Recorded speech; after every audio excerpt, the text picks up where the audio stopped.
మా గోదావరి స్టైల్‌లో అయితే పచ్చి రొయ్యలు, బెండకాయ పులుసండి. మా అక్క చేస్తుంది. మీరు కర్రీని చూస్తూ ఉండగానే మీ నోట్లో నుంచి నీళ్ళైతే అలా వచ్చేస్తాయన్నమాట. లాలాజలం కారిపోతది.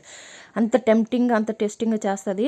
మా గోదావరి సైడ్ ఈ విధంగానే చేసుకుంటారు. అదే స్టైల్‌లో మీరు చేశారనుకో, మీ ఇంట్లో వాళ్ళందరికి పెద్ద ఫ్యాన్ అయిపోతారు. దాని గ్యారంటీ నాది.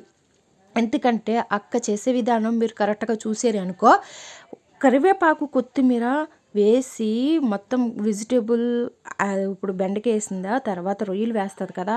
ఆ ఫ్లేవర్ అన్నది కొత్తిమీర, కరివేపాకు ఫ్లేవర్ అనేది ఆ రొయ్యలకి పడతది. అది తినేటప్పుడు నిజంగా చాలా టేస్టీగా ఉంటది. అందుకని అక్క ఎప్పుడు ఆ విధంగానే చేస్తది. ఆ ఫ్లేవర్ కూడా మనం తినడానికి రావాలి. కొంతమంది దింపే ముందు వేసుకుంటారు కదా! దింపేసి ముందు వేస్తారు. తర్వాత మనం వెంటనే తినేస్తాం. ఆ ఫ్లేవర్ దానికి పట్టదు.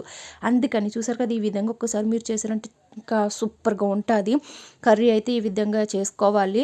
ఇప్పుడు కారం, పసుపు, ధనియాల పొడి ఇవన్నీ వేసేసుకోవాలి. బాగా వేసిన తర్వాత మగ్గిన తర్వాత అయితే కొంచెం వాటర్, అలానే చింతపండు పులుసు కూడా వేసేసుకొని బాగా ఉడకబెట్టాలి. ఉడికిన తర్వాత కర్రీని వేడి వేడి అన్నంలో ముద్దకి ఒక రొయ్య, అలానే బెండకాయ పెట్టుకుని తింటుంటే ఆహాహాహా! నిజంగా ఇంకేం కావాలండి మా గోదావరోళ్ళకి. పచ్చి రొయ్యలైనా, ఎండు రొయ్యలైనా, పచ్చి చేపలైనా, ఎండు చేపలైనా ఇదే విధంగా చేసుకుంటాము. ముద్దకి ఆస్వాదిస్తూ తింటాము. చూసారు కదా ఎలా ఉందో. Okay, bye friends. నా ఛానల్ సబ్స్క్రైబ్ చేయండి.